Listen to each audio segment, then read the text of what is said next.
యేసుని ప్రేమ ఛానల్కి స్వాగతం. దయచేసి ఈ ఛానల్ని లైక్ చేయండి, షేర్ చేయండి, సబ్స్క్రైబ్ చేయండి. స్వాగతం. ఘనులైన పాత నిబంధన ప్రవక్తల్లో ఒకడైన మేకా గ్రంథాన్ని మనం ధ్యానిస్తున్నాం. మేకా ప్రవక్తల్లో ఎంతో ప్రముఖుడై యెషయా వంటి ప్రవక్తకు సమానుడై ఉన్నాడు. మత్తయి సువార్త 2వ అధ్యాయం 5-6 వచనాల్లో వ్రాయబడిన ప్రకారం మేకా ప్రవచన నెరవేర్పు చూడగలం. యిర్మీయా పరిచర్యలో అతనిని వ్యతిరేకించే పెద్దలు యిర్మీయాను చంపజూచినప్పుడు మేకా ప్రస్తావనతో యిర్మీయా కాపాడబడ్డాడు. రాజైన హిజ్కియా దినాల్లో మేకా వారిని హెచ్చరించినప్పుడు హిజ్కియా తన ప్రజలు పరివర్తన చెంది దేవుడు పంపబోయిన శిక్ష నుండి తప్పించుకున్నారు. ఈ విషయాన్ని యిర్మీయా దినాల పెద్దలు జ్ఞాపకం చేసుకుని యిర్మీయాను మరణము నుండి విడిపించారు. 7 అధ్యాయాలు గల మేకా గ్రంథాన్ని 3 సందేశాలుగా మనము విభజించుకోవచ్చు. మొదటి 2 అధ్యాయాల్లోని మొదటి సందేశం ప్రజలందరినీ సంబోధిస్తూ 3వ అధ్యాయం ప్రారంభం నుండి 5వ అధ్యాయం 15వ వచనం వరకు చేసిన ప్రసంగం ప్రజల నాయకులను ఉద్దేశించి చేయడమయ్యింది. మేకా ఉత్తర దక్షిణ రాజ్యాల ప్రధాన పట్టణాల్లోనూ మరియు నగరాల్లోనూ తన పరిచర్య జరిగించాడు. ప్రభుత్వం దేవుని నుండి ఇవ్వబడుతుందనే విషయాన్ని మేకా తెలియజేస్తూ వచ్చాడు. తన ప్రజలు శాంతి సమాధానాలు కలిగి జీవించాలని దేవుడు కోరుతున్నాడు అనే సత్యాన్ని మేకా తెలియజేస్తూ వచ్చాడు. దేవుడు ఉద్దేశించిన ప్రభుత్వ విధానాలతో క్షేమకరమైన అనుభవాన్ని కలిగి తన ప్రజలు మంచి జీవితం జీవించాలనేది దేవుని కోరికయ్యుంది. దైవస్థాపితమైన ప్రభుత్వం ఎల్లవేళలా 3 ముఖ్య స్థానాల్లో లేక స్థాయిల్లో నిర్వహించబడాలనేది మేకా నమ్మకమయుంది. మొదటిది ఆత్మీయ నాయకత్వం. దేవుని వాక్యమయున్న ధర్మశాస్త్రము నుండి యాజకులు ప్రజలకు బోధిస్తూ తాము బోధించే వాటి విషయమై ప్రజల ఎదుట మాదిరికరమైన జీవితాన్ని కలిగి ఉండుట. రెండవది ప్రభుత్వం యొక్క నైతిక స్థాయి. ఈ 2వ దశలో ప్రవక్తలు ప్రజలను హెచ్చరిస్తూ వారికి బోధించబడిన ఆత్మ సంబంధమైన విషయాలకు ప్రజలు విధేయత చూపేటట్లు ప్రజలను హెచ్చరిస్తూ వారిలో ఆధ్యాత్మిక చైతన్యాన్ని కలిగించడం ప్రవక్తల బాధ్యతయుంది. ఇక 3వది సామాజిక అధికారం. యాజకులచే ప్రవక్తలచే బోధించబడిన ధర్మశాస్త్రపు సత్యాలను ప్రజలలో అమలు జరిపించే బాధ్యత వారి నాయకులదయుంది. అయితే ఈ 3 వ్యవస్థలు పాడైపోయి ఉండడాన్ని మేకా గ్రంథములో మనం చూస్తున్నాం. ఈ విధంగా మేకా యాజకులను ప్రవక్తలను అధిపతులను ఉద్దేశించి మాట్లాడాడు. ఇక 3వ సందేశం యేసుక్రీస్తును గూర్చిన నిరీక్షణయుంది. ఇంచుమించు ప్రవక్తల గ్రంథాలన్నీ ఇదే విధంగా ఉన్నాయి. బబులోను అస్సూరు దాస్యాలను గూర్చి ప్రవచించి అక్కడికే ముగించేయలేదు. ప్రతి ప్రవక్త కూడా దేవుని ప్రజలకు కలుగబోయే శిక్ష, చెర, దాస్యము మొదలగునవన్నీ మాట్లాడి చివరిలో వారికి కలుగబోయే శుభం, మేలును గూర్చి కూడా మాట్లాడారు. దక్షిణ రాజ్యానికి కలుగబోయే బబులోను దాస్యాన్ని గూర్చి మాట్లాడిన ప్రవక్తలందరూ 70 సంవత్సరాల తర్వాత దానికి కలుగుబోయే విడుదలను, ఉత్తర రాజ్యానికి కలుగుబోయే అస్సూరు చెరను గూర్చి మాట్లాడిన తరువాత అంత్యదినాల్లో ఇశ్రాయేలు సమకూర్చబడుటను గూర్చి ప్రకటించారు. ఈ విధంగా భూదిగంతాల వరకు చెదరిపోయిన దేవుని ప్రజలు ఈనాటికి తమ స్వదేశానికి తరలి వస్తూ ఉన్నారు. ఈ విధంగా చెదరగొట్టబడిన వారు తిరిగి రావడం అనేది వారు ఆత్మీయంగా దేవుని వైపు తిరగడం అనే వాగ్దానానికి నెరవేర్పయుంది. చెర నుండి రప్పించబడి తిరిగి ఒక జాతిగా పునరుద్ధరించబడే సందర్భం ఈ సందేశములో మనం చూస్తాం. ఇక ఈ 3వ సందేశములో కూడా మేకా ప్రభుత్వములోని ముఖ్యమైన 3 దశలను గూర్చి మాట్లాడాడు. ఈ 3 దశల్లోనూ సంబంధిత అధికారులు పరిపాలన చేయడంలో విఫలమయ్యారు. మెస్సియాను గూర్చిన ప్రవచనములో వారి వైఫల్యం కనిపిస్తుంది. సరైన ఏలిక పరిపాలకుడు లేని పరిస్థితి మీకా 5వ అధ్యాయం 2వ వచనంలో కనిపిస్తుంది. ఎలాగంటే మెస్సియాయే పరిపూర్ణమైన పరిపాలకుడిగా ఈ వాక్యము వివరిస్తుంది. దేవుని నామ ప్రభావ మహత్యములో మెస్సియా తన ప్రజలను కాపరివలే కాయనై ఉన్నట్టుగా కనిపిస్తాడు. దేవుడి విధంగా వారితో చెప్పినట్లుంది, ఇకపై నేను మీపై ఆధారపడక నా కుమారునికి పరిపాలన ఇస్తాను. నా కుమారుడు మిమ్మును పరిపాలించడం మీరు చూసినప్పుడు నా ప్రభుత్వం ఎలాంటిదో మీరు తెలుసుకుంటారు. ఎట్టి లోపము, దోషము, కాలుష్యము లేని పరిపాలన నా కుమారుడు జరిగిస్తాడని దేవుడు తన ప్రజలతో, అధికారులతో చెప్పినట్లుంది. ఇంతకీ ప్రభు ఎప్పుడు పరిపాలిస్తాడు? ఇందుకే తరచుగా శిష్యులు యేసు ప్రభుతో ఇశ్రాయేలు రాజ్యాన్ని గూర్చి ప్రశ్నిస్తూ ఉండేవారు. యేసు ప్రభువును గొప్ప రాజకీయవేత్తగా వారు పరిగణిస్తూ రోమా ప్రభుత్వాన్ని ఆయన కూలగొట్టి రాజకీయంగా వారికేదో సహాయము చేస్తాడని వారు భావించేవారు. ఈ క్రొత్త పథకంలోనే యేసును రాజుగా చేయాలని యోదా ఇస్కరియోతు తలంచాడు. రోమా ప్రభుత్వాన్ని ఎడతెగక ఎదిరించే జెలోతే పోరాట వర్గం వారు ప్రభువు ద్వారా ఏదైనా జరుగుతుందేమోనని ఆశించేవారు. మీకా గ్రంథములో వ్రాయబడిన దాన్ని బట్టి శిష్యుల్లో కొందరి విధంగా ప్రభువును గూర్చి తలంచారు. అయితే యేసు ప్రభు రావడంలోని తన ముఖ్యమైన పనిని గూర్చి లూకా సువార్త 4వ అధ్యాయం 18వ వచనములో వ్రాయబడింది. ప్రభు ఆత్మ నా మీద ఉన్నది, బీదలకు సువార్త ప్రకటించుటకై ఆయన నన్ను అభిషేకించెను. చెరలోనున్న వారికి విడుదలను, గ్రుడ్డివారికి చూపు కలుగునని ప్రకటించుటకు, నలిగిన వారిని విడిపించుటకును, ప్రభు హితవత్సరము ప్రకటించుటకును ఆయన నన్ను పంపియున్నాడని తెలియజేశాడు. యెషయా గ్రంథము 61వ అధ్యాయములో ప్రభువును గూర్చి యెషయా ఈ విధంగా ప్రకటించాడు. యెషయా గ్రంథము 61వ అధ్యాయములో హితవత్సరము ప్రకటించుట అనే వాక్యం ప్రక్కనే దేవుని ప్రతిదండన దినము అనే మాటను చూస్తాం. అయితే ప్రభు లూకా సువార్త 4వ అధ్యాయం 19వ వచనములో ఈ ప్రతిదండన ప్రకటించలేదు.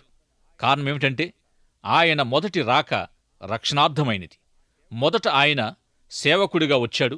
శ్రమపడే సేవకుడిగా లోకం కొరకు శిలువలో మరణించి తిరిగి లేచి మరణాన్ని జయించు నిమిత్తమై వచ్చాడు. మరణాన్ని జయించి తిరిగి లేచి తన పరిశుద్ధాత్మను పంపి ఈ లోకములో తన సంఘాన్ని జీవింపచేస్తున్నాడు. ఈ విధంగా ప్రభు నేటికి తన సంఘాన్ని భూమిపై నిర్మిస్తూనే ఉన్నాడు. తన సంఘ నిర్మాణము పూర్తి కాగానే ఆయన మళ్ళీ వస్తాడు. రెండవసారి ప్రభు మహిమతో, గొప్ప ప్రభావముతో వస్తాడు. రెండవసారి ప్రభు రావడమంటే తనను కొట్టువారి వైపు రెండవ చెంప త్రిప్పడానికి రాడు. శ్రమపడే సేవకుడిగా ఆయన రావడం లేదు.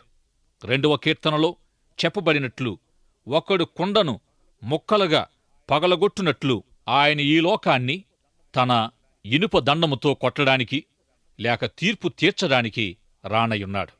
ఆయన భూమిపైని మనుష్య జాతులను నలుగగొట్టడానికి వస్తున్నాడు. ఈనాడు సంఘము లేక విశ్వాసులు భావిస్తున్నట్టుగా ప్రవక్తలు ప్రవచించిన విధంగా ప్రభు రానయ్యున్నాడు. ప్రభు త్వరగా వస్తున్నాడు. పరిపూర్ణమైన పరిపాలకుడిగా ఆయన వస్తున్నాడు. బహుమానాల కొరకు న్యాయము త్రిప్పివేసేవారికి, కూలికి బోధించేవారికి, డబ్బుకు శకునం చెప్పేవారికి ప్రభు తన పరిపాలనలో సమాధానం చెబుతాడు. ప్రభువే అధికారాన్ని పొందుతాడు. అప్పుడు మనిషి చేతిలో ప్రభుత్వాలు ఉండవు. సర్వాధికారము దేవుని కుమారుడైన యేసు ప్రభువుదే. మీకా గ్రంథము 4వ అధ్యాయము మొదటి 4 వచనాలను మనం చూస్తే యేసుక్రీస్తు ప్రభుత్వాన్ని గూర్చి మరియు అంత్య దినాలను గూర్చినవై ఉన్నాయి. అంత్య దినాలలో యెహోవా మందిర పర్వతముల శిఖరమున స్థిరపరచబడి కొండల కంటే ఎత్తుగా ఎత్తబడగా ప్రవాహం వచ్చినట్లుగా జనులు దానిలోనికి వత్తురు. కాబట్టి ఆ కాలమున అన్యజనులు అనేకులు వచ్చి సియోనులో నుండి ధర్మశాస్త్రమును, యెరూషలేములో నుండి యెహోవా వాక్కును బయలు వెల్లును. యాకోబు దేవుని మందిరమునకు, యెహోవా పర్వతమునకు మనము వెళ్ళుదము రండి. ఆయన తన మార్గముల విషయమై మనకు బోధించును. మనము ఆయన త్రోవలలో నడుచుకొందమని చెప్పుకుందురు. ఆయన మధ్యవర్తి అయి అనేక జనములకు న్యాయము తీర్చును. దూరమున నివసించు బలముగల అన్యజనులకు తీర్పు తీర్చును. వారు తమ ఖడ్గములను నాగటి నక్కులుగాను తమ ఈటెలను మచ్చు కత్తులుగాను సాగగొట్టుదురు.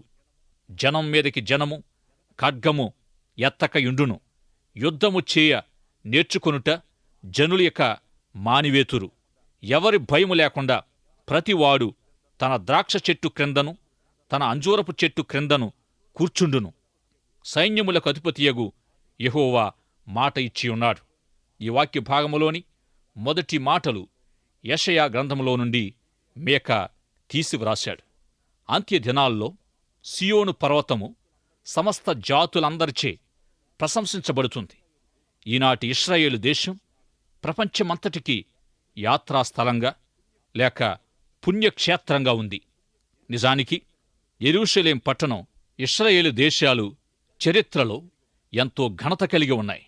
ఇశ్రాయేలు బబులోనుచే చెరపట్టబడడం, బబులోను దాస్యము నుండి విడుదల పొందడాన్ని గుర్చిన ప్రత్యక్షతను మీకా పొంది ప్రకటించాడు.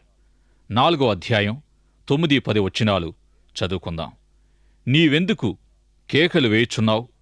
నీకు రాజు లేకపోటు చేతనే, నీ ఆలోచనకర్తలు నశించిపోటు చేతనే. ప్రసూతి స్త్రీకి వచ్చిన వేదనలు నీకు వచ్చినవా? సియోను కుమారి, ప్రసూతి స్త్రీ వలనే నీవు వేదనపడి ప్రసవించుము. నీవు పట్టణము విడిచి బయట వాసము చేతువు. బబులోను పురము వరకు నీవు వెళ్ళుదువు. అక్కడనే నీవు రక్షణ నందుదువు. అక్కడనే యెహోవా నీ శత్రువుల చేతి నుండి నిన్ను విమోచించును. యేసు ప్రభు జన్మము, జన్మస్థలము మొదలైన వివరాలతో కూడిన మీకా ఇచ్చిన క్రిస్మస్ సందేశాన్ని గత ప్రసారములో మనం విన్నాం. 2వ రాకడ సందేశము కూడా మీకా గ్రంథములో ఇవ్వబడింది. దేవుని ప్రజలను చెరపట్టి బాధించి హింసించిన జాతులపై దేవుడు పగ తీర్చుకొనడం వ్రాయబడింది. యెషయా పరిచర్య కాలంలో అస్సూరు యెరూషలేము గుమ్మాల వరకు వచ్చి వెనక్కు వెళ్ళిపోయాడు. ఈ విషయం మీకు జ్ఞాపముందనుకుంటున్నాను. యోధా ప్రజల విడుదలను గూర్చిన యిర్మీయా ప్రవచనాన్ని కూడా మీకా ఉదాహరించాడు. చివరకు మీకా కూడా దేవుని ప్రజలు బబులోనుచే చెరపట్టబడడాన్ని గూర్చి ఆ అనుభవం వారి విగ్రహారాధన పాపానికి ప్రతిఫలము లేక చికిత్స అని మీకా తెలియజేశాడు. నీ చేతి పనికి నీవు మ్రొక్కుకుండునట్లు చెక్కిన విగ్రహములను, దేవతా స్తంభములను నీ మధ్య ఉండకుండా నాశనము చేతును. నీ మధ్యను దేవతా స్తంభములుండకుండా వాటిని పెళ్లగింతును. నీ పట్టణములను పడగొట్టుదును. నేను అత్యాగ్రహము తెచ్చుకుని నా మాట ఆలకించని జనులకు ప్రతీకారము చేతును. మీకా యొక్క 3వ సందేశములో 6-7 అధ్యాయాల్లో మనం చదువుతాం. ఉపమానార్థంగా దేవుని ప్రజలతో దేవునికి కలిగిన వ్యాజ్యాన్ని, వివాదాన్ని మీకా వర్ణించాడు. 6వ అధ్యాయం మొదటి 5 వచనాల్లో యెహోవా సెలవిచ్చిన మాట ఆలకించుడి. నీవు వచ్చి పర్వతములను సాక్ష్యము పెట్టి వ్యాజ్యమాడుము. కొండలకు నీ స్వరము వినబడనిమ్ము. తన జనుల మీద యెహోవాకు వ్యాజ్యము కలదు. ఆయన ఇశ్రాయేలీయుల మీద వ్యాజ్యమాడుచున్నాడు. నిశ్చలములై భూమికి పునాదులుగా ఉన్న పర్వతములారా, యెహోవా ఆడు వ్యాజ్యము ఆలకించుడి. నా జనులారా, నేను మీకేమి చేసి తిని? మిమ్ము నేలాగు ఆయాసపరిచితిని? అది నాతో చెప్పుడి. ఐగుప్తు దేశములో నుండి నేను మిమ్మును రప్పించి తిని, దాసగృహములో నుండి మిమ్మును విమోచించి తిని, మిమ్మును నడిపించుటకై మోషే, అహరోను, మిరియాములను పంపించి తిని. నా జనులారా, యెహోవా నీతి కార్యములను మీరు గ్రహించినట్లు మోయాబు రాజైన బాలాకు యోచించిన దానిని, బెయేరు కుమారుడైన బిలాము అతనికి ప్రత్యుత్తరముగా చెప్పిన మాటలను, షిత్తీము మొదలుకొని గిల్గాలు వరకును జరిగిన వాటిని మనసునకు తెచ్చుకునుడి. కొండలు పర్వతాలు సాక్ష్యానికి వచ్చినట్టున్న ఒక న్యాయస్థాన దృశ్యాన్ని మీకా చిత్రీకరించాడు. తమకు దేవుని నుండి జరిగిన మంచి అంతటిని మరచిపోయిన వారితో మాట్లాడినట్లు దేవుడు తన ప్రజలతో లేక మనతో కూడా మాట్లాడుతూ ఉన్నాడు. ఇంకా దేవుడు తన నుండి తొలగిపోయిన వారితోనూ మాట్లాడుతూ ఉన్నాడు. ఈ విధంగా దేవుడు మనకు చేసిన వాటిని గూర్చి కృతజ్ఞతగా మనము పొందిన దేవుని మేలుకు ప్రతిగా మనం ఆయనకు ఏమి చెల్లించగలం? 6వ అధ్యాయము 6వ వచనము నుండి 8వ వచనం వరకు, ఏమి తీసుకుని వచ్చి నేను యెహోవాను దర్శింతును? ఏమి తీసుకుని వచ్చి మహోన్నతుడైన దేవుని సన్నిధిని నమస్కారము చేతును? దహన బలులను 7 దూడలను అర్పించి దర్శింతునా? వేల కొలది పొట్టేళ్లును వేలాది నదులంత విస్తారమైన తైలమును ఆయనకు సంతోషము కలుగుచేయునా?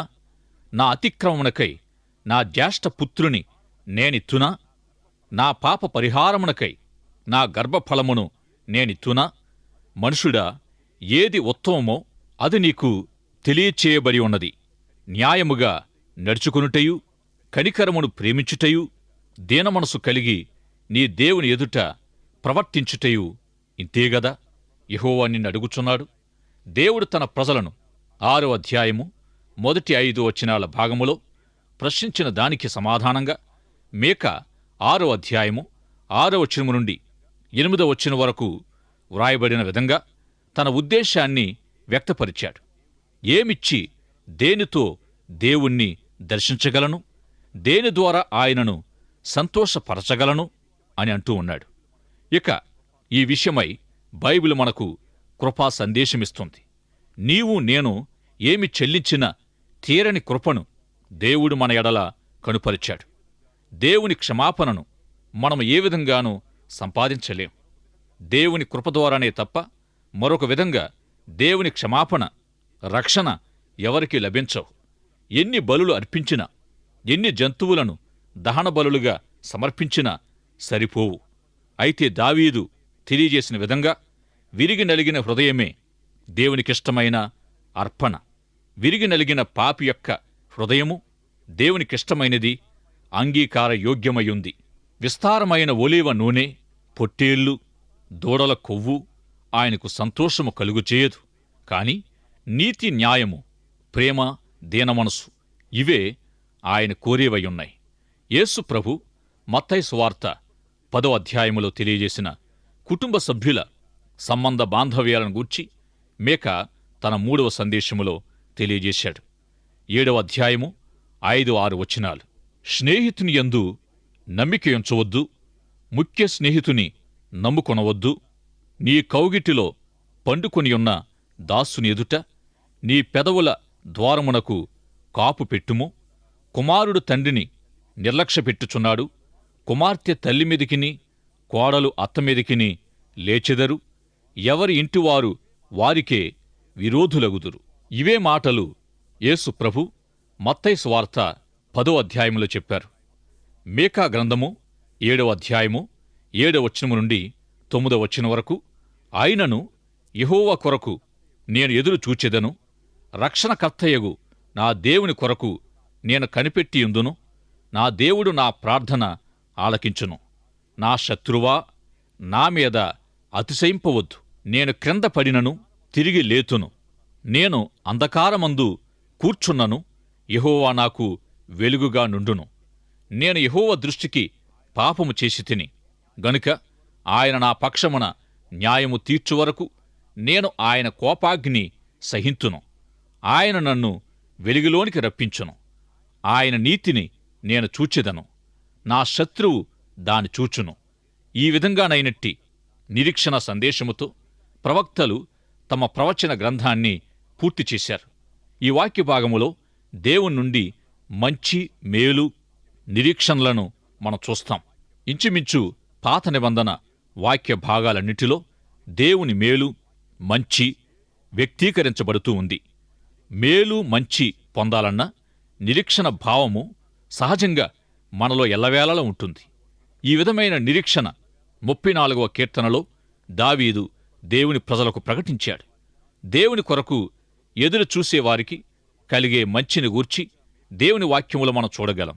ఈ విధంగా మీకా, నేను ఆయన నీతిని, ఆయన నాకు చేసే మేలును నేను చూస్తాను అని అంటున్నాడు. ప్రవచన ప్రత్యక్షతతో మీకా యొక్క 3వ సందేశము పూర్తి అవుతుంది.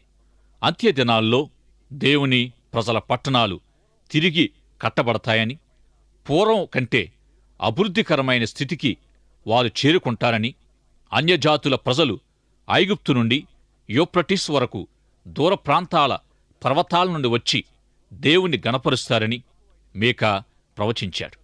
ప్రభువైన మెస్సియ తన మందను మేపుతూ వారికి సమాధానము, సమృద్ధిని, అభివృద్ధిని అనుగ్రహిస్తాడని, తన ప్రజల ఎడలనైన దేవుని కార్యానికి లోకము ఆశ్చర్యపోతుందని మీకా తెలియజేసిన ప్రవచనం ఇంకా నెరవేరలేదు.